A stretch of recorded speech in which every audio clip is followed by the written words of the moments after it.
Il est 8h sur Radio Campus et un peu comme nous, vous êtes tombé ici par hasard sur le 106,6 sur la bande FM et vous êtes sans doute encore avec votre brosse à dents dans la bouche, ce peignoir un peu usé sur vos épaules larges et encore huilées par cette douche que vous venez de prendre. Et comme nous, vous avez un travail, comme nous, ça commence à vous gaver, mais vous allez voir, ici une chouette bande de déglingots, rougeoyante et pleine de vie, saura vous amener, oui je sais, je ne sais plus où je vais. Très bien, donc nous avons plusieurs sujets qui vont s'enchaîner comme dans n'importe quelle station de radio, et parce qu'on fait ça vraiment dans les conditions du direct, et je suis en train de aidez-moi tous, un par un, car on aura Benjamin, Loïc, Seb, qui sont partis sur les marchés pour aller recueillir la parole des vrais gens, ces vrais gens qui ont des vraies idées, qui ont des vraies pensées. Jean-Jacques qui est parti sur YouTube, dans l'enfer d'Internet. Mais l'enfer d'Internet, bien sûr tu ris, mais je vois bien que tu ris. Et Joseph sur une chronique entièrement bilingue, Working Class Hero. Joseph qui est également le former Prime Secretary of the Section of Lille of the French Communist Party. Et qui, oui bien sûr, oui je sais, c'est très long. Il est également vice-champion du monde de dialectique. Sabrina, Marie-Laurent qui sont partis au contact des jeunes de Saint-Saul, pas côté musée, FIAC, etc. Plus côté, bon voilà, des installations un peu sauvages, tout aussi artistiques. Laurent Lydie, dans le rouge, chronique sur EDF, GDF, enfin voilà, sa beauté, son romantisme. Mais pour l'heure, et on enchaîne tout de suite. Habib, pour une plongée dans la réalité du monde du travail. Habib, c'est à toi.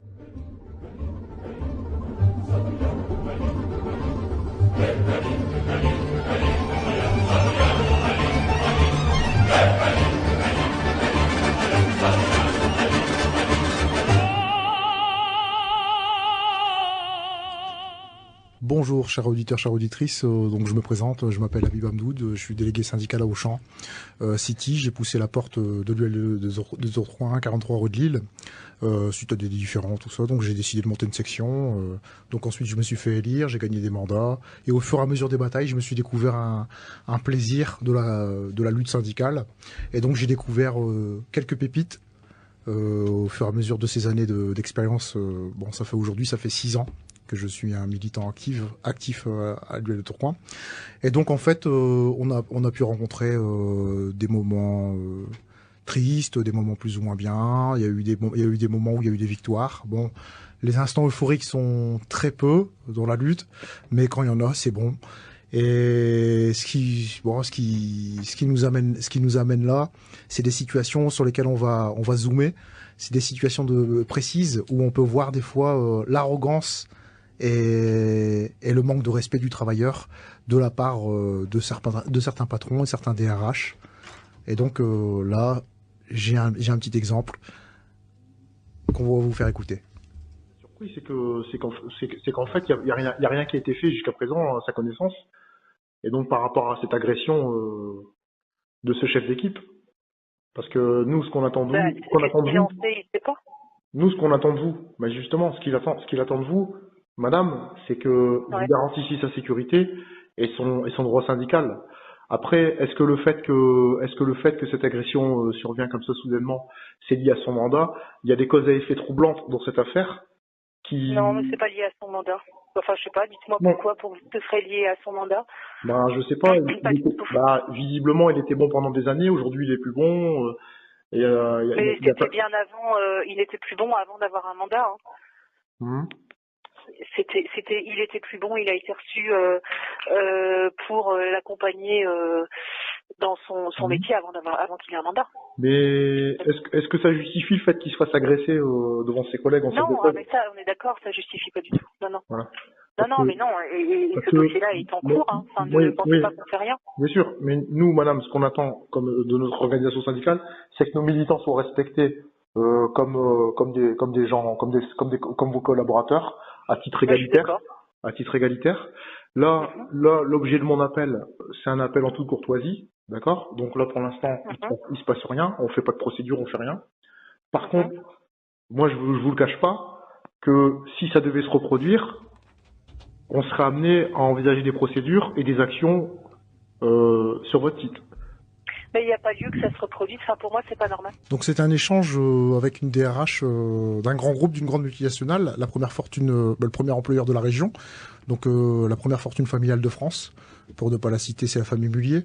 Donc en fait, donc là, cette DRH reconnaît sans vergogne que le mec s'est fait agresser par son chef d'équipe, bien sûr après qu'on l'ait mandaté. Et donc on lui a donné un mandat syndical. Et directement, là, tout de suite, c'est des agressions, des insultes, des menaces. Et donc là, le camarade s'est retrouvé en arrêt maladie. Ensuite, on a rectifié, on l'a fait passer en accident de travail. Et ce qui était important pour nous, c'était de faire découvrir l'envers du décor de la lutte syndicale, parce que souvent on dit que les syndicalistes exagèrent tout ça. Et donc là, on a un exemple vivant de faits concrets sur le comportement que les patrons peuvent avoir des salariés, des petites personnes qui décident de s'organiser collectivement pour défendre leurs intérêts. On passe au rouge sur Radio.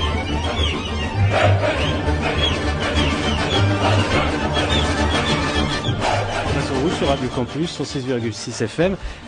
Alors là, Habib, est-ce qu'autour de cette table, il y a des copains, des dingos là, qui veulent réagir à ce qu'on entend? Ouais, c'est plutôt gentil, j'ai trouvé. J'ai trouvé que c'était plutôt gentil en termes de lutte des classes. Elle est gentille, elle est d'accord, hein. Cette DRH. Non, mais c'est sympa, ça donne envie d'aller faire ses courses chez qui on sait, là, en tout cas. Oui, beaucoup moins maintenant. Je sais pas, quelqu'un d'autre, tranquillement. Ouais, Binge. Je trouve ça mérite quand même bien qu'on leur file autant de CICE tous les ans, quoi.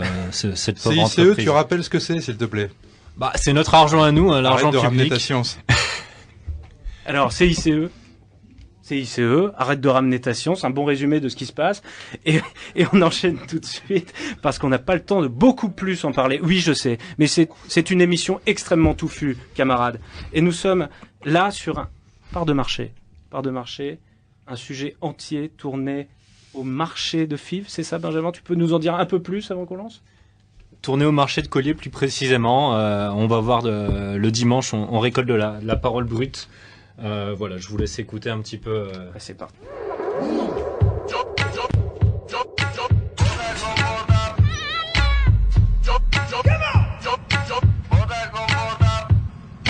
On vous avait rencontré au marché de Collier juste après l'élection d'Emmanuel Macron. On revient vous voir 4 mois plus tard. Baisse des APL, fin des contrats aidés, hausse de la CSG, cadeaux fiscaux aux plus riches et attaque contre les droits des salariés. Vous étiez prévenu, vous l'avez élu en ayant l'air convaincu, et maintenant vous en pensez quoi? Si on me dit que les jets privés ne payent pas d'impôts, que les lingots d'or ne payent pas d'impôts, que les villas à Saint-Barth ne payent pas d'impôts, je suis absolument révolté. Qu'on me dise il faut retirer 5 € d'APL, je suis absolument révolté. Mais qui va tenir cette force, cette puissance de feu là, qui dit stoppez les machines, mon poteau? Comment je peux accepter qu'on me dise les jets privés ne payent pas d'impôts, les résidences ne payent pas d'impôts, l'or ne paye pas d'impôts, alors que moi je paye des impôts, je retire de la bouffe à mes enfants.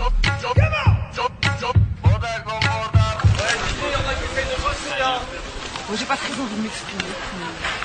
C'est pour Radio Campus, on fait une émission sur le marché, on vient voir un peu ce que les gens pensent du président et de sa politique.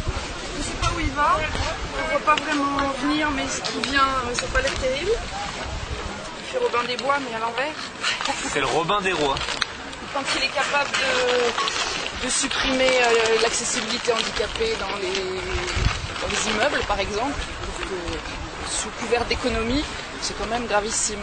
Il y a plein de petites mesures comme ça qui passent et qui sont graves, je trouve. Parce que le but du jeu, c'est pas de faire des sous, c'est que tout le monde vive ensemble. 4 mois finalement, qu'est-ce que vous voyez pas tout ce qu'on doit payer? Je sais pas si vous vous rendez compte, des retraités, ça fait quand même beaucoup, hein. Ouais. Un petit peu trop dur même, hein. Alors Macron, faut plus m'en parler, hein. Non, c'est plus votre tasse de thé là, on dirait, hein. Non, plus du tout. Mais vous allez plus payer la taxe d'habitation. Ah bon? Il paraît. Oui, il paraît ça. Il paraît. L'année prochaine, il paraît. Moi je crois ce que je vaux maintenant. Parce que tout ce qu'on m'a promis puis que je n'ai pas eu, eh ben, quand on a travaillé toute une vie, pour après, quand on est en retraite, végéter, parce que moi j'appelle ça végéter. Alors, plus de vacances, plus rien du tout. Quand je travaillais, je ne pouvais pas aller en vacances plus de 15 jours. Parce que c'est embêtant, les infirmières de nuit, on n'avait pas. Mais quand je suis en retraite, je ne peux plus en vacances parce que j'ai plus les moyens. Comme ça.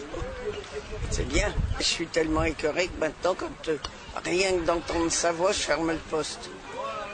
Ça vous dire l'amour que je lui porte. Hein. Ah, votre sentiment a changé, hein. Vous étiez quand même un peu plus favorable, je me souviens, cet été. Oui. Oh, mais pas au printemps. Tout à fait changé, hein. Parce que je dis, la saloperie, il va tout nous bouffer. Là, mon sentiment maintenant. Au pays des promesses, on y meurt de faim. Est-ce que votre mari vous attend encore dans la voiture comme la fois dernière? Il est là. Ah, il est là. Ah, Jean-Marie. Jean-Marie, votre prénom, hein. On s'en souvient. Venez répondre à quelques-unes de nos questions, monsieur. Qu'est-ce que vous pensez de la politique de Macron concernant les retraités? Oh, mal foutu, mal fait. Parce que les retraites ne sont même pas augmentées que les autres ils sont augmentés. Non, ça fait 4 ans. Parce que eux les mecs là, ils sont bien payés. Tandis que nous, les moins payés. Et on paie encore des impôts. Des impôts, mais formidables des impôts. Hein.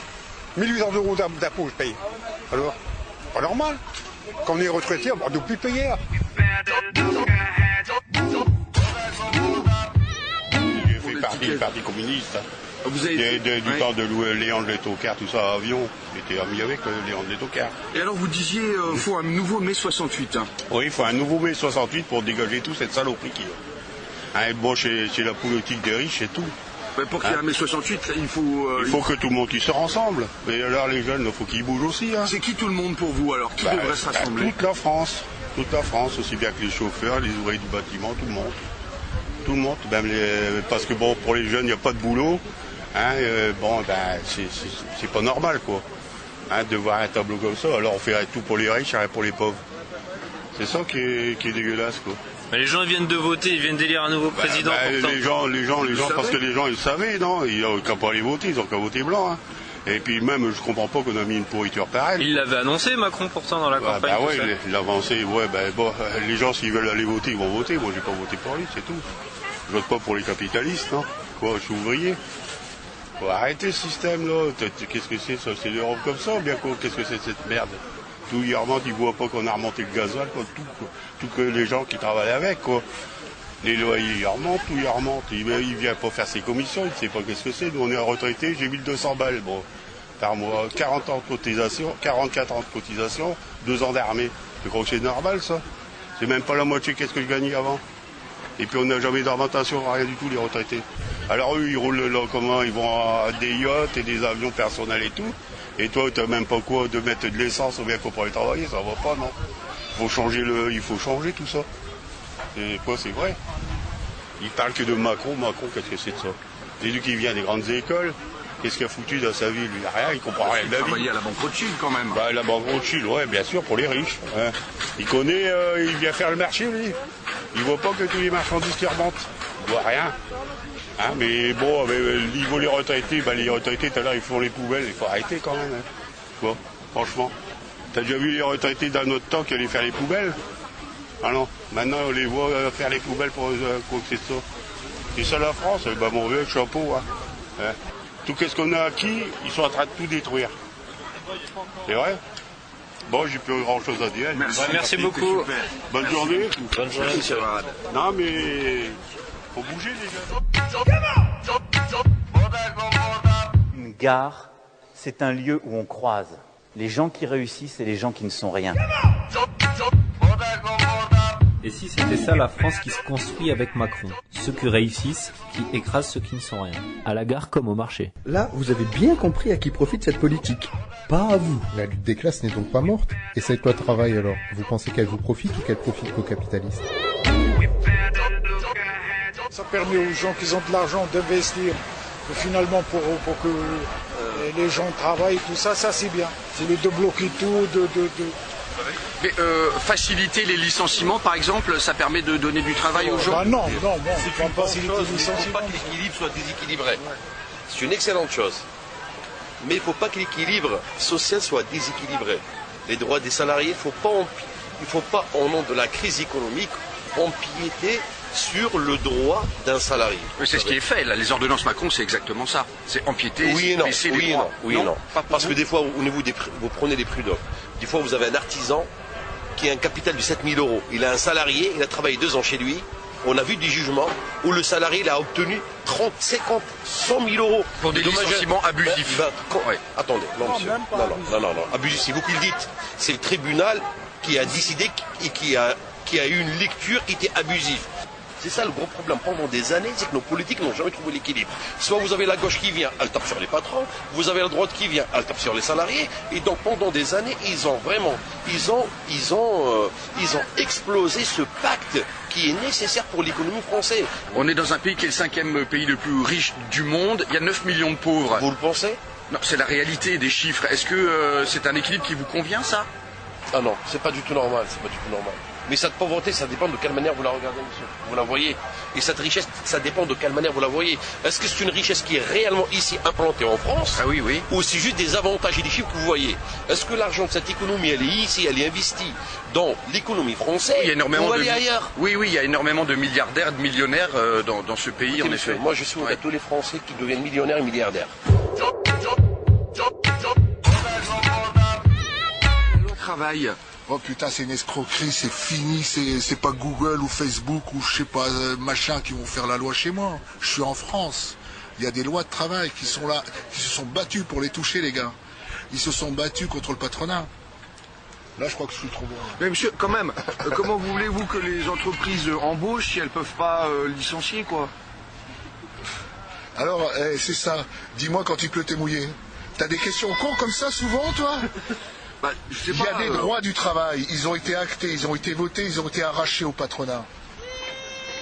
Ça marche là? Et un contrat gagnant-gagnant, c'est pas jouable? Mais couilles, ouais. Là c'est bon aussi comme réponse là? Ça te va? La loi travail c'est zéro, ça c'est fait pas encore pour les riches. Quoi. Le jour que bon, tu vas être comme un Kleenex, hein? Et le patron il va faire qu'est-ce qu'il veut de toi, quoi. Ça va pas, il va te foutre dehors comme un Kleenex, c'est tout, quoi. Mais alors ils nous disent quand même, laissez-nous finalement licencier plus facilement, comme ça on pourra embaucher. C'est de la vraie connerie, c'est de la vraie connerie, c'est fait pour les patrons, c'est tout. Alors les gros patrons, hein, pourquoi qu'on leur prend pas aux gros patrons? Alors on fait des cadeaux aux riches et puis aux pauvres, qu'est-ce qu'ils font? Ils vont nous massacrer encore un coup, là. Vous n'acceptez pas cette politique qui va contre vos intérêts. 30 ans de libéralisation du travail pour créer de l'emploi et un chômage de masse qui enfle. Ça ne marche pas, mais on leur met une bonne couche. Aucun doute, les patrons sont au pouvoir. Mais alors, qu'est-ce que vous en pensez? Que pouvez-vous faire? Actuellement, ceux qui font grève, c'est tous ceux qui ne sont pas concernés par la loi travail, c'est-à-dire les fonctionnaires, la SNCF, tout ça, ils ne sont pas concernés par la loi travail. Puisque c'est des gens qui ont leur emploi à vie. Alors qu'ils arrêtent de faire grève, en plus c'est pas suivi, hein. C'est pas suivi, hein. Vous êtes d'accord avec Macron quand il les traite de fainéants alors? Ah non. Mais là actuellement, je vais vous dire que tous ceux qui font grève aujourd'hui, monsieur, c'est ceux qui ne sont pas concernés par la loi travail. Hein, okay. Alors il faudrait quoi? Qu'est-ce qui est souhaitable dans la lutte? Parce que là, actuellement, je vais vous dire, moi j'ai travaillé dans l'administration, j'ai fait grève, même 3 semaines, 1 mois. Alors vous voyez que j'ai perdu son salaire et tout ça. Mais le problème, c'est que maintenant, les grèves qu'il y a, c'est tout par catégorie. C'est-à-dire les gens, ils défendent leur bibliothèque et ils s'en foutent de ceux qui sont à côté. Il faut que les gens se rassemblent. Bah oui, il faut que les gens, comme on a fait, mais enfin ça n'existera plus, 68, parce que les gens sont très individualistes maintenant. C'est des conneries, toutes ces manifestations. Il suffit, faites une manifestation fin juin, vous allez voir. En juillet, elle n'est plus là. Faites une manifestation quand il pleut, les gens se battent. J'y étais, on était trempés, on restait. Et les gens, et Dieu sait que je suis maquillée, le noir coulait et tout. On y restait, mais s'en foutent. Et en vacances, ils croient que ça reprend en septembre. Alors en fait, c'est des moutons de panurge et quand ça s'arrête, ça s'énerve. Il faudrait que tout le monde arrête de bosser, même eux, sur le marché, tous. Nous les nounous, si on garde plus les bébés, c'est une horreur. Donc pour vous, la solution, pour qu'il y ait plus de justice sociale, c'est la lutte par l'arrêt du travail. Oui, il faudrait que tout le monde arrête de bosser. Vous avez des doutes sur la forme de la lutte à mener, même si vous êtes convaincu qu'il faut vous défendre. C'est par l'unité des luttes et par la grève que vous voyez qu'on peut gagner. Il était beau, jeune, dynamique et ambitieux. Il allait bien représenter la France. Il allait sacrifier les retraités, mais c'était bon pour les jeunes. Aujourd'hui, sur le marché de collier, les choses ont bel et bien changé. Rappelez-vous la dernière fois où vous aviez l'air convaincu, il avait tout pour plaire. Allez, on vous réécoute, c'était il y a 4 mois. Première des choses, il est bien jeune, il présente bien l'image de la France. Non, ce que je voulais, c'est qu'il y ait du renouveau, qu'il y ait du jeune. Mais je pense qu'il y a des droits qui freinent l'embauche et que c'est important de peut-être ne pas avoir tous les droits, justement. Ici, quand j'ai voté la dernière fois, la première fois que j'ai voté Le Pen. Et la deuxième fois, je me suis repris, j'ai dit, non, je vais voter Macron. Hein. C'est la première fois que ça m'arrive.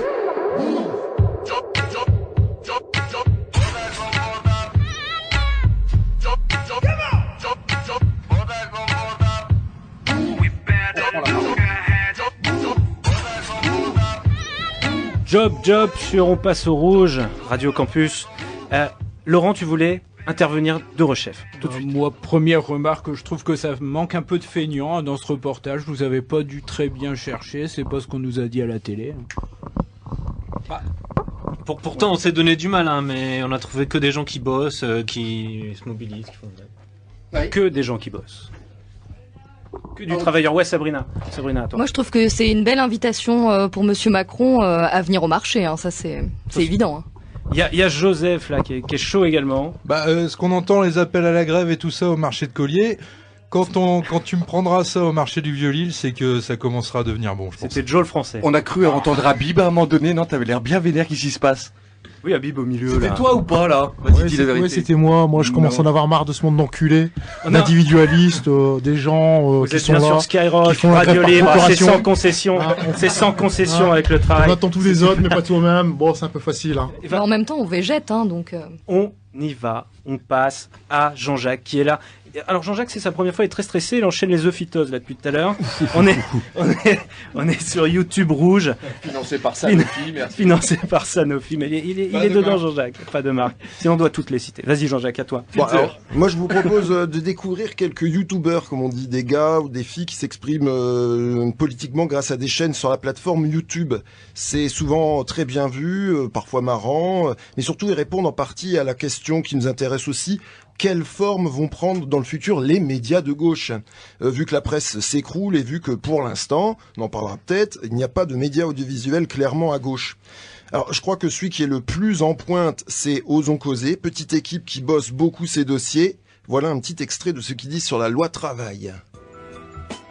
Alors c'est la deuxième grande réforme du droit du travail qu'on a en 2 ans. Et la grande justification de ces réformes, c'est que le droit du travail il serait trop protecteur, il serait trop strict en France et que ça empêcherait les patrons d'embaucher. Du coup, ce qu'il faudrait faire, c'est assouplir le droit du travail pour libérer les énergies, redonner confiance aux entrepreneurs et enfin permettre de faire baisser le chômage de masse. Alors nous, on s'est dit, ce serait bien comme histoire, mais ce qu'il faut voir, c'est est-ce que c'est vrai? Donc ce qu'on est allé faire, c'est qu'on est allé regarder les études en économie et on allait voir si effectivement baisser le droit du travail, ça allait permettre aussi de baisser le chômage. Et là, ce qu'on a découvert, c'est qu'en fait, en 30 ans de recherche, on n'a aucune preuve que diminuer le droit du travail, ça diminue aussi le chômage. Alors, ce qui nous a mis la puce à l'oreille, c'est une interview sur France Inter. Alors, c'était une interview de Philippe Aghion, qui est un des conseillers économiques principaux de Macron, et c'est une des têtes pensantes derrière les lois travail. Et Philippe Aghion, le journaliste, lui demande, alors, est-ce qu'on a au moins une preuve que flexibiliser le droit du travail, ça va faire baisser le chômage? Et alors là, on a vu un truc très bizarre, on a vu Philippe Aghion qui s'est mis à bafouiller, il était complètement en PLS, il était incapable de citer la moindre étude. Mais ça, vous nous le dites au doigt mouillé ou c'est prouvé scientifiquement? Je pense qu'il y a eu des études il y a des études, je peux pas vous dire voilà telle étude, mais enfin je sais que c'est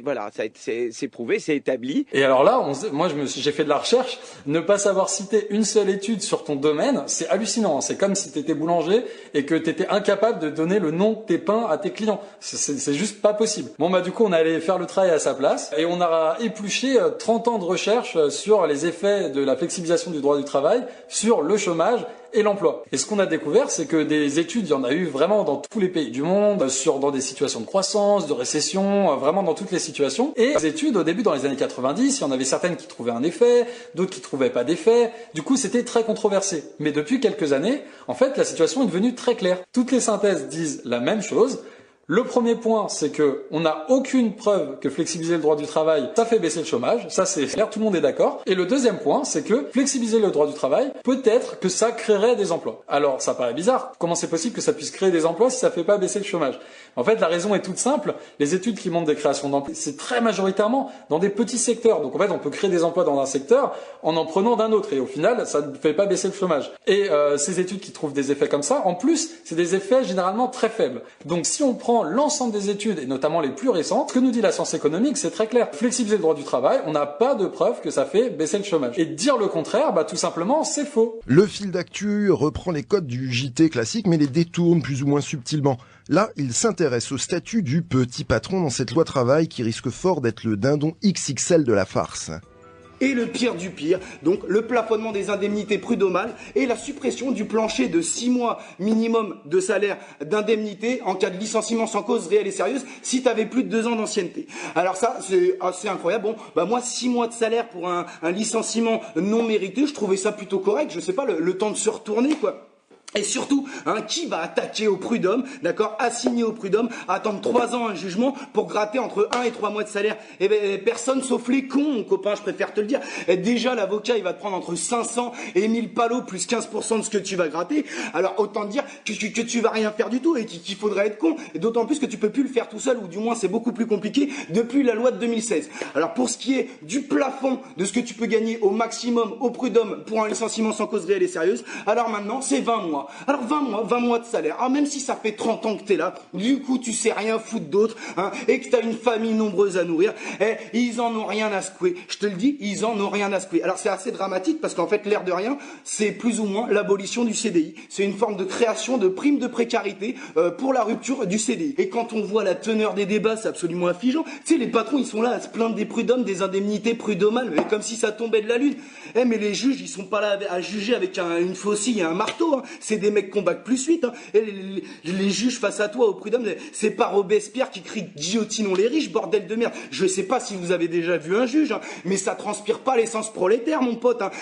Ça pète pas autour d'un barbac en buvant de la 8-6, bordel de merde. Ils sont là juste pour appliquer la loi, d'accord? Et s'ils te condamnent, c'est que t'as commis une faute. Et pareil pour le montant des indemnités, ok? Ça tombe pas du ciel ou de la roue de l'infortune, poteau. Ils étaient là pour évaluer un préjudice financier et moral. Point barre, c'était le rôle des juges. Mais c'est terminé, maintenant les juges, ils vont se transformer en guichet. Le pauvre, tu t'assois sur la bouteille, t'essaies de pas abîmer l'étiquette, elle doit servir pour d'autres. Alors si vous connaissez, vous avez bien vu que c'était pas du tout le fil d'actu, c'était Bonjour Tristesse qui parlait des indemnités au prud'homme. Le fil d'actu, c'est maintenant qu'on l'écoute.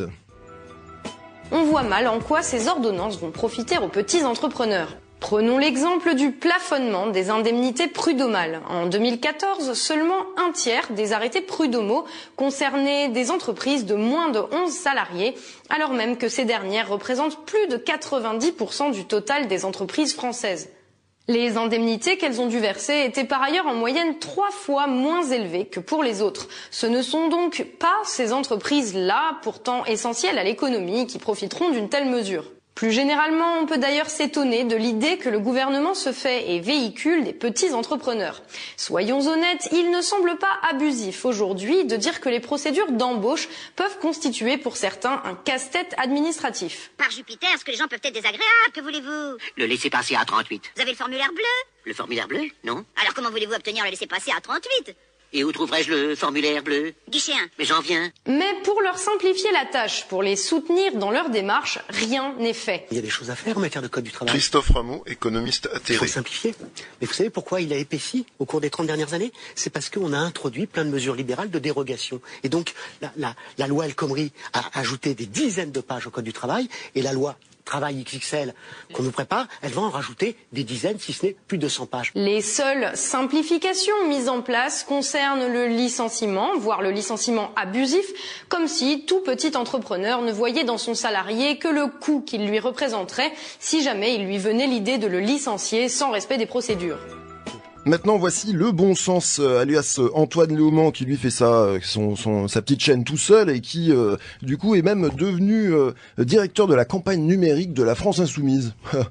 Autre problème donc contenu dans ces ordonnances, c'est la transformation du compte de pénibilité en compte professionnel de prévention. Alors désormais, un départ en retraite anticipé sur la base de la pénibilité au travail sera conditionné à l'existence chez le travailleur d'une maladie professionnelle. Et puis il y a 4 critères qui sont exclus de la pénibilité. Le mot pénibilité disparaît parce qu'Emmanuel Macron trouve que le mot pénibilité, ça donne une impression, vous comprenez, que le travail serait quelque chose de difficile. Et c'est vrai que dans certains cas que lui ne connaît pas, le travail est effectivement pénible. Et donc de ce compte pénibilité, qui donc perd son nom, sont retirés 4 critères de pénibilité. Le contact avec des substances chimiques n'est plus un critère de pénibilité. Le port de charges lourdes n'est plus un critère de pénibilité. La position pénible n'est plus un critère de pénibilité. Celui-là, c'est celui où on se rend le plus compte qu'ils se foutent de notre gueule, puisque une position pénible ne fait plus partie des critères de pénibilité. Moi, je trouve que le foutage de gueule atteint son maximum avec celui-ci. Et enfin, les vibrations mécaniques sont retirées des critères de pénibilité. Donc vous voyez qu'on a retiré tout un tas de choses qui font partie de la pénibilité réelle du travail, mais qui sont retirées par le gouvernement des critères de pénibilité, qui donc ne sont plus des critères de pénibilité, mais changent de nom et deviennent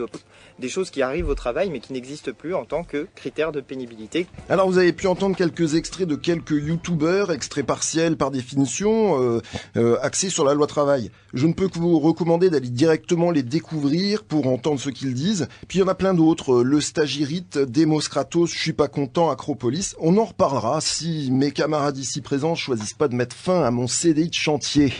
C'était quoi cette petite musique là? Ils ont tous la même musique dans les blogs ou quoi? C'est quoi ce bordel? Ouais, en fait, c'est moi qui les crée tous, si tu veux. Ah, c'était ta musique. Sur Fruity Loops.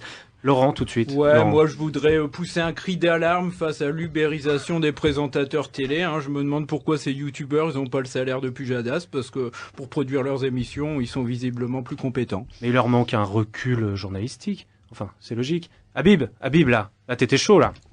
Bien sûr que t'étais chaud. Bon, moi je pense que ce qui vient du peuple, ça pue, pour les élites. Donc ça reste que des grognements instinctifs, grégaires. Et donc moi je pense que leur place est dans le poulailler. Il a appris son catéchisme. Oui, voilà. Moi je travaille chez Gérard, donc j'ai un peu été initié chez les maîtres à penser. T'inquiète pas que ça va pas durer très longtemps, Habib, à mon avis, s'il écoute l'émission.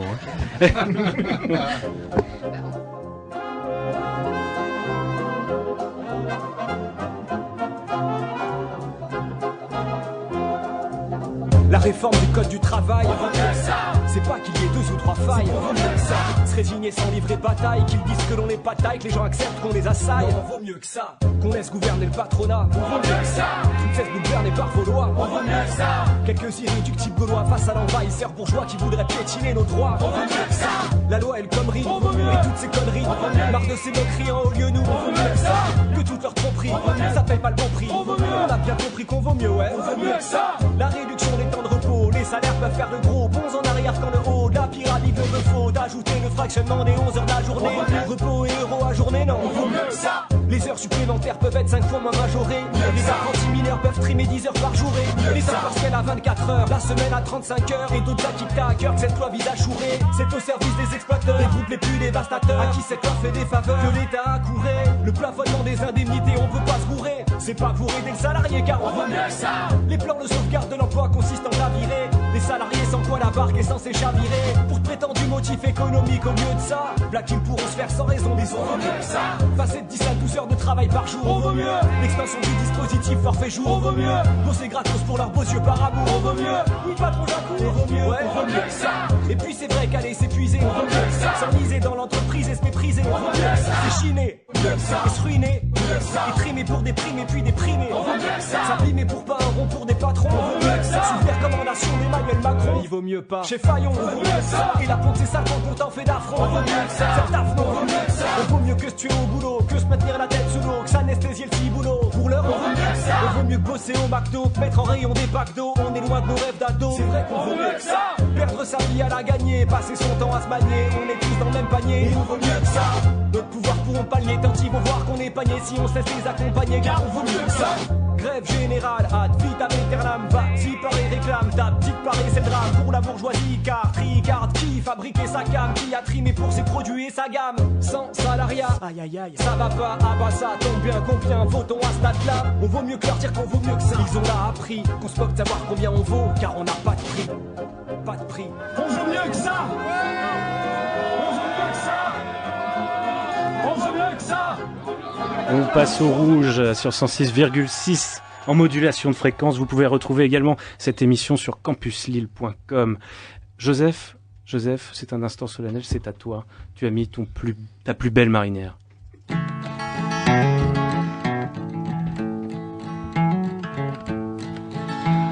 Working Class Hero, héros populaires d'hier et d'aujourd'hui, du réel ou de l'imaginaire. Wow. Ces héros, on peut les trouver parfois là où on ne les attend pas. Alors, le héros de la lutte des classes dont on parle ce soir vous est familier, par sa dégaine nonchalante, sa tignasse en bataille qui témoigne déjà d'un esprit réfractaire à l'ordre établi, sa touche inimitable avec son éternel col roulé, ses blue jeans et ses espadrilles, dévoilant un insoumis au mode commercial vestimentaire du moment. Vous l'avez deviné, nous parlons ici de Gaston Lagaffe. Si on ne peut pas comparer les albums de ses aventures à des brûlots marxistes, quiconque en a un exemplaire dans sa bibliothèque pourra aisément y trouver un condensé de lutte des classes dans l'univers impitoyable du monde de bureau. Gaston, y a le téléphone qui sonne, y a jamais personne qui répond non. Vous le savez peut-être, lors d'une de ses premières apparitions en 1957 dans les pages du journal Spirou, Gaston est un héros sans emploi, un chômeur qui se tape l'incruste dans la rédaction du journal. C'était un running gag dans les marges de l'hebdomadaire qui n'était pas fait pour durer, et que le dessinateur Franquin avait imaginé pour se détendre de la pression du dessin de Spirou, la série phare du journal. Gaston, la précarité, y connaît. C'est en s'imposant par la force des choses, de haute lutte en quelque sorte, que Gaston a gagné sa place dans la vie active. Chargé ensuite du courrier des lecteurs, il le laisse s'accumuler, le planque, le détruit. Il trouve 1001 combines pour buller, et fait tourner en bourrique les petits chefs soucieux de se faire bien voir de la hiérarchie. Entre explosions multiples et maladresse à gogo, le gaffeur le plus célèbre de la BD est surtout un empêcheur de travailler en rond. Comme les Luddites, ces briseurs de machines anglais du début du 19e siècle, en lutte contre les nouvelles technologies industrielles, qui piquaient leur travail et servaient à augmenter les cadences. Sabotage, un mot qui vient, d'ailleurs, nous dit la légende, de ces tisserands anglais qui jetaient leurs sabots dans le métier à tisser. Subversif, le Gaston ? Un peu à la manière de Chaplin, dans les temps modernes, il est le grain de sable qui vient stopper tout l'engrenage, gripper la mécanique bien huilée de l'organisation du travail. Autre anecdote, Gaston Lagaffe est victime d'un licenciement en décembre 1960, juste avant Noël, pour avoir ramené dans les locaux de la rédaction une vache gagnée à une tombola. C'est au prix de milliers de lettres des jeunes lecteurs, une campagne de pétition en somme, qu'il est finalement réintégré quelques semaines plus tard dans les pages de Spirou, grâce à ce bel élan de solidarité. Comme on dit à la CGT, quand on touche à un de nos camarades, on s'attaque à tout le syndicat, n'est-ce pas ? Autre manière de lutter contre les cadences infernales, Gaston pratique la perruque, cet art subtil du détournement à des fins personnelles, de l'outil et du temps de travail. Il exploite 1001 combines pour réaliser en douce les inventions les plus délirantes, de la machine à faire les cocottes en papier à celle qui écarte les joues pour mastiquer. Il cuisine au bureau, il dissimule ses siestes et ses parties de bataille navale. Gaston, c'est un guide pratique de la réduction du temps de travail. Regardez la poutre dans l'œil du voisin.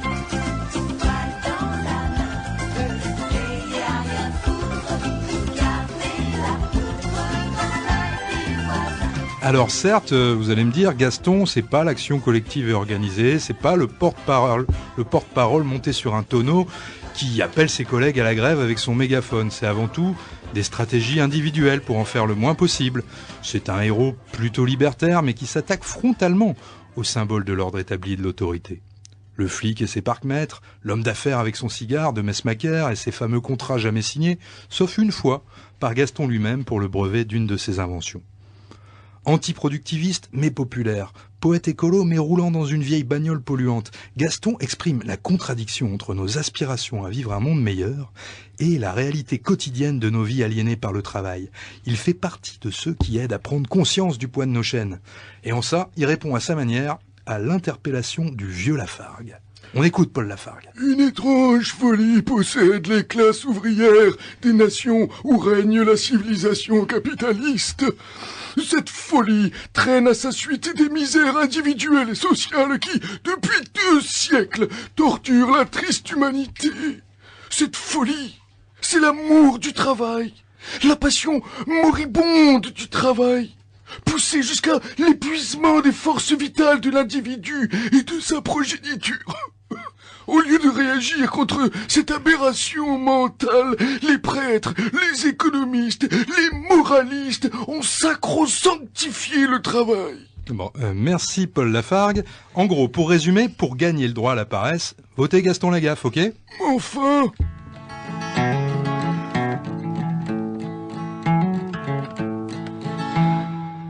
Merci Joseph. Excellent, on voit que tu sais lire aux enfants, tu sais poser un cadre. Est-ce que... Non mais vraiment, moi j'ai... Ça, c'est pas des trucs à dire aux enfants, ça. Oui, mais on peut le faire, on peut tout dire. D'ailleurs, on peut tout dire dans On passe au rouge. Des réactions sur ce héros de la classe ouvrière? Plus Fantasio, plus Gaston ici. Personne ne l'a lu ou quoi? Ah, Laurent. Laurent. En fait, tu parles de sieste à un enfant, il a fui. Mais en fait, je me dis que du coup, Macron, là, il confond la vie réelle avec un Gaston Lagaffe. C'est là qu'il a trouvé son feignant. Son feignant, sa passion triste. Oui, c'est ça. Quelqu'un? Oui. Non, mais c'est ça.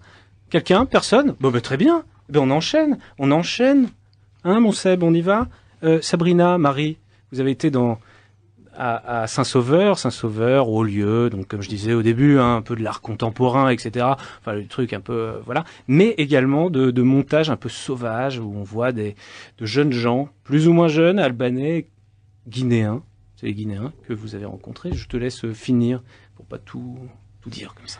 Alors, bonjour à tous, chers auditeurs. Donc, avec Sabrina, Laurent et moi-même, nous avons décidé d'aller à la rencontre, donc, comme l'a dit Laurent, des personnes que l'on nomme demandeurs d'asile, migrants, étrangers.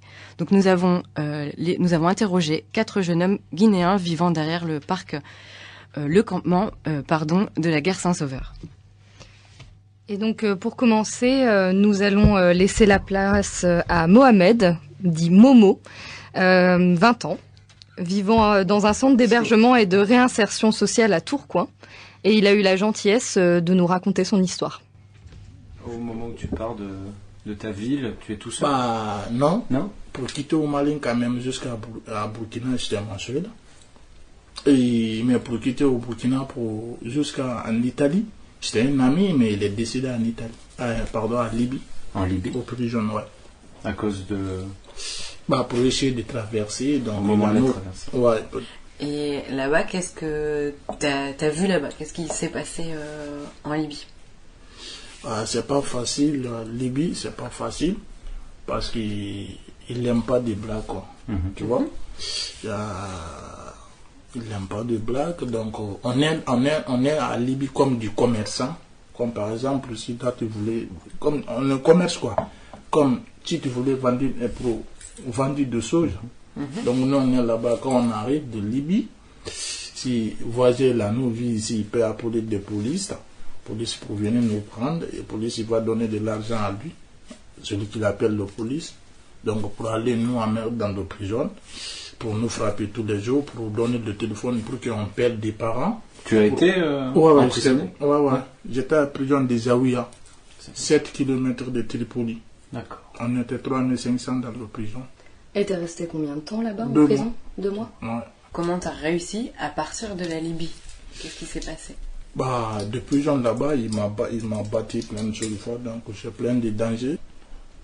Je suis resté dans la prison là-bas à 2 mois.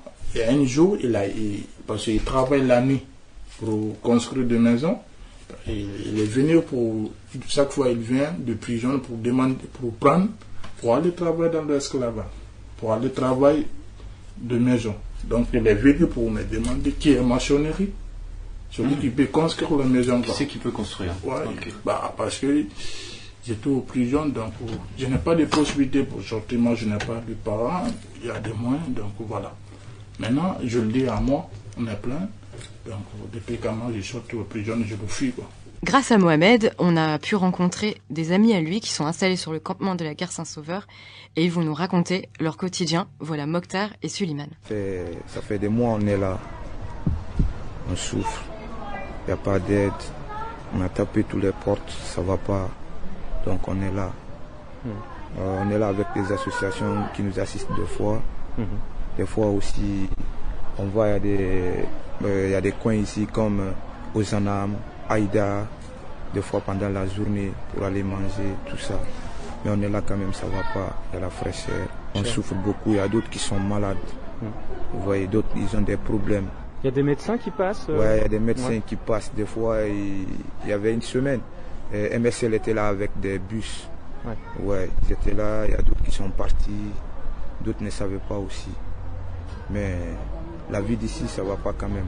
On est là, on souffre beaucoup. Il n'y a pas assez d'associations qui passent et il n'y a pas de solution. Si, il y a des associations qui viennent quand même au secours. Mais pour le problème de logement, tout ça, et puis problème de scolarisation, on en a besoin. Tu as quel âge, Mokhtar? Moi, j'ai 19 ans. J'ai 19 ans. En fait, on a fait tout. Donc, à Saint-Sauveur, ça va pas. Même hier, on avait fait une manif là. Ça a été mal passé. Entre nous avec les policiers. Qu'est-ce qui s'est passé avec les policiers? En fait, il y avait un ami qu'on avait tabassé là-bas. D'autres, on l'avait pris. Mais on ne sait pas, c'est plus la suite, comment ça s'est passé. Parce qu'on n'a pas d'informations. Vous voyez. Donc, c'est comme ça s'est passé ici. Est-ce que quelqu'un t'a expliqué comment fonctionnait le système français quand tu es arrivé? Non, il n'y a personne qui m'a expliqué. Et ici, tu vois les associations? Bien sûr. Oui, il y a les associations, beaucoup d'associations qui passent chez nous ici. Des fois, ils nous aident à propos de nourriture, l'eau, tout. Quand même, ils aident il y a certains ans, ils aident pour aller à l'école, au school. Quand même, on remercie les associations qui passent. Et puis parmi ce magnifique décor de tentes Quechua, de personnes qui passent, de poussettes bucoliques, voilà, il y avait aussi Youssef, qui lui aussi au campement de la gare Saint-Sauveur souhaitait nous faire part de ses attentes avec un petit peu de difficulté parce qu'il avait du mal à parler, mais on écoute Youssouf. C'est que l'État français doit comprendre, nous avons des droits et nous combattrons légalement pour avoir ces droits. Bien sûr. Vous comprenez? Ici, les gens sont mal nourris, mal logés. Est-ce que tu comprends? Ouais. Vous voyez? Oui, nous dormons dehors, sous les intempéries. Moi, je pense que c'est pas une vie digne que nous sommes en train de mener là. Et qu'est-ce que les gens, les habitants de ce quartier pourraient faire pour vous aider concrètement? Concrètement, bon, notre premier souci, c'est de trouver un hébergement. C'est ce que disent tous les... Ouais. Voilà, c'est ça, c'est la première des choses, l'hébergement. Après, se nourrir, bien s'habiller, se soigner, partir à l'école, travailler, vous comprenez. À travers ce reportage, donc, on a pu comprendre, donc, grâce à Mokhtar, Youssouf, Mohamed et Suleiman, qui ont bien gentiment voulu se confier à nous sur leur statut de demandeur d'asile en France. Donc là, ce qu'on a voulu montrer à travers ce reportage, donc, c'était la précarité, l'incertitude et les revendications qu'ils ont bien sûr eux aussi. Aujourd'hui, donc, les habitants du campement font l'objet d'un stress permanent puisqu'ils ne savent pas et ne connaissent pas quand ils seront expulsés. Quant à Mohamed, il a été appelé vendredi dernier à 9h du matin pour partir à Dunkerque à 13h30. On ne sait pas où en est sa situation aujourd'hui. Donc, du coup, aujourd'hui, ce qu'on a compris aussi, c'est l'existence d'un soutien moral. Heureusement qu'il existe entre les habitants du campement et les réponses humaines par les associations lilloises. En effet, ces hommes et ces femmes du campement sont avant tout des personnes et non seulement un simple problème d'ordre politique ou économique. Merci Marie. Sabrina, Lydie, tu voulais intervenir tout de suite? Je voulais savoir qu'au premier abord, qu'est-ce que l'on voit visuellement de ce campement? Alors visuellement, avant d'entrer dans le campement, on voit des familles en fait, comme on verrait des familles lilloises qui se baladent et qui n'ont absolument aucune idée de ce qui se passe derrière le mur. Donc il y a vraiment un décalage entre le quartier de la gare Saint-Sauveur et puis ce qui s'y passe à l'intérieur en fait. Oui, et puis on entend quand même au loin ce sound system qui a été donné par une association et qui je trouve est une bonne idée parce qu'en fait ça fait un espace de fête et on l'entend un peu en fond sonore dans les extraits où les gens vont danser, boire le thé et moi je trouvais en fait au début je m'étais dit ouais, bon ok un sound system mais finalement les gars je crois que ça leur permet un peu de tenir parce que là on l'entend, ils ont pas les besoins qui sont les besoins primaires qui sont satisfaits. Ouais, ça, ouais. satisfaits. Ils sont combien là sur à la gare Saint-Sauveur en ce moment là les réfugiés? À peu près, hein? À peu près une cinquantaine. Ouais. Une cinquantaine, dans des tentes. Oui, ils étaient dans des tentes. Ils vivaient normalement, en fait. C'est ça qui est assez perturbant, c'est qu'en fait, ils sont là, ils vivent normalement, ils lisent, ils chantent, ils dansent, et surtout, ce qui est très perturbant, c'est le décalage avec l'attente. Voilà, en fait, ils attendent, tout simplement. En souffrant. Dans un stress permanent. Et dans les âges, là, parce qu'on parle de mineurs, alors vous avez vu des gamins de quel âge pour les plus jeunes? Et en fait, c'est ça qui est assez perturbant, en fait. C'est qu'on nous a dit aussi qu'il y avait des mineurs dont la police voulait pas les reconnaître en tant que mineurs, et donc du coup, ils n'avaient pas de droits, en fait. Puisque s'ils ne sont pas reconnus mineurs, ils n'ont pas les droits que la France est censée leur attribuer. Mais vous, est-ce que vous avez vu des gamins? On a vu des enfants. On a vu effectivement des enfants jouer, mais c'était pas la majorité des personnes. Ouais, absolument. On va passer tout de suite au sujet suivant, même si c'est très. C'est le dernier. C'est le dernier, ben oui. C'est Laurent et Lydie, et c'est Dans le rouge. Vous êtes dans le rouge.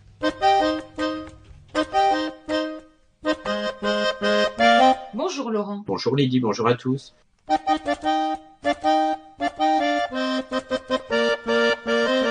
Plutôt que de suivre les CAC 40, Dow Jones et autres Nasdaq, ta chronique va s'intéresser chaque mois à la seule bourse qui concerne nos auditeurs, la leur. En effet, la seule bourse qui mérite une chronique dans notre émission.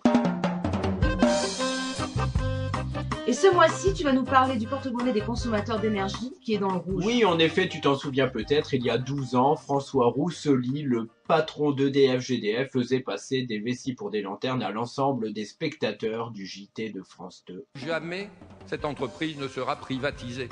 Elle ne sera jamais privatisée parce que quand on a la responsabilité de gérer 58 réacteurs nucléaires qui produisent 80% de l'électricité d'un pays, cela fait peser sur vous, chefs d'entreprise, sur nous tous, une responsabilité qui n'est pas simplement une responsabilité d'ordre privé et d'actionnaires privés. Notre président populiste de l'époque lui emboîtait rapidement le pas.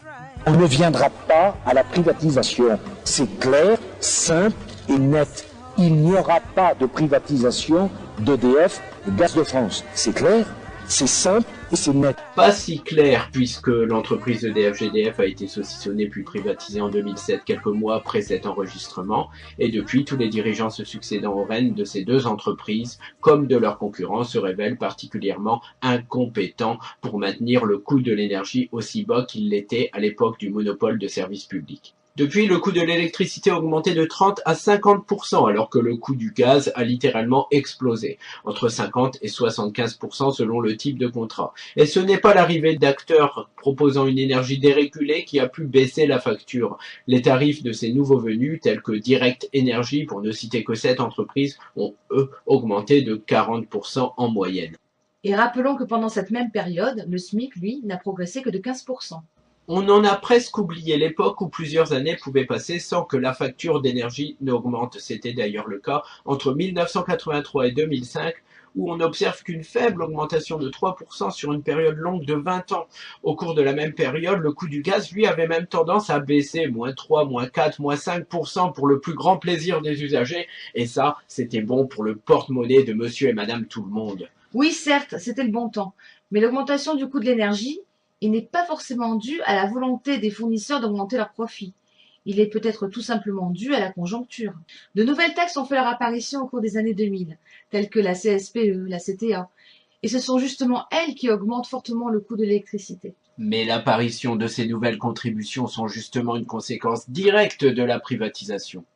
Tant qu'EDF avait une vocation de service public, c'était cette entreprise qui assurait la péréquation tarifaire, les dispositions sociales, les retraites des personnels des industries électriques et gazières. C'était cette entreprise qui assurait l'investissement dans les secteurs innovants comme par exemple le photovoltaïque ou l'éolien.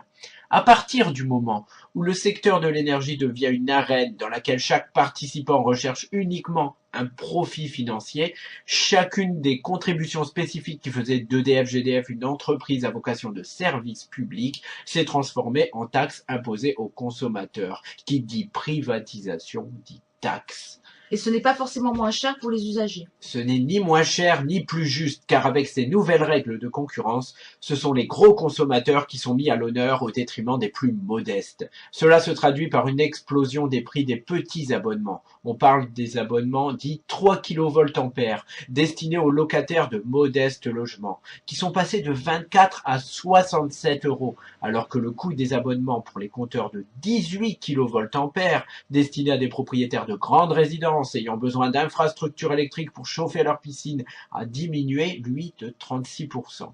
Du côté de GDF, devenu GDF Suez, puis Engie, l'abonnement au tarif de base est passé de 25 à 85 €. Il a plus que triplé, tandis que le tarif B2L, destiné aux gros consommateurs, a augmenté, certes, mais seulement de 23%. Si le petit consommateur paie moins que le gros, cela n'encourage pas aux pratiques écologiques. C'est l'effet Ron Poulenc, l'art de communiquer à coups de gros spots écolos plutôt que d'encourager réellement à l'économie d'énergie par des tarifs incitatifs. Sur ce point, EDF GDF était plus compétente à l'époque où elle était un véritable service public. Durant les 2 décennies précédant la privatisation, le coût des petits abonnements avait baissé de 36%. Mais ça, c'était avant que l'entreprise ne cherche avant tout à satisfaire ses actionnaires. Mais justement, dans les actionnaires d'EDF et Engie, l'État occupe encore une grande place et pourrait, s'il y avait une réelle volonté politique, utiliser son pouvoir de décision pour orienter ces entreprises vers une logique plus écologique et sociale. Il faudrait pour cela que la volonté politique n'aille pas dans l'autre sens.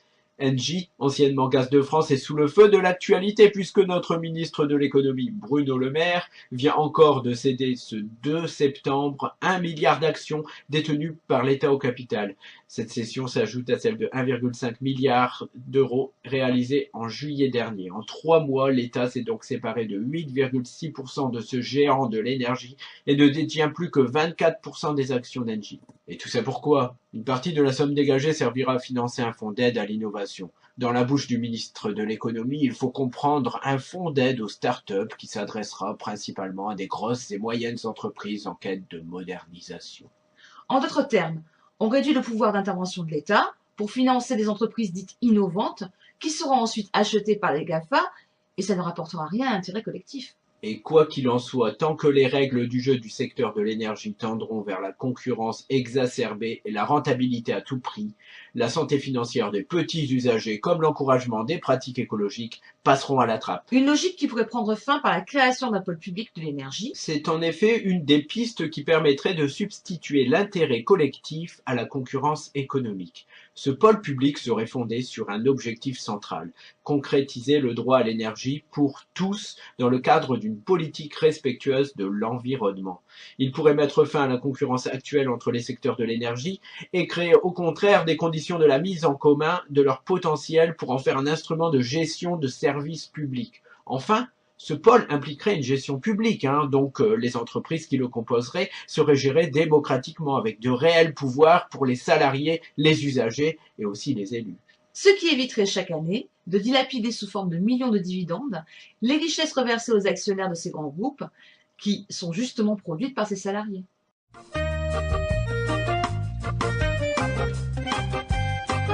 Ouais.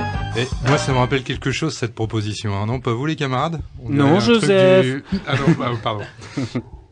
Pas de marque. Benjamin, tu voulais rapidement. Ben non, mais en fait, je pensais que c'est la crise pour tout le monde, mais au final, on voit bien que toutes les bourses ne baissent pas, quoi. Il y en a qui explosent et c'est nous qui payons. Merci, je l'ai dit. Oui, je voulais dire qu'on pointait ici les fausses promesses du marché qui fait miroiter une baisse durable des prix de l'énergie et qui finalement s'avère une vaste fumisterie. Vaste fumisterie, et c'est sur ces mots incroyablement dynamiques et positifs que nous couperons cette matinale de Radio Campus que vous avez eu bien raison d'écouter. On passe au rouge. C'est terminé.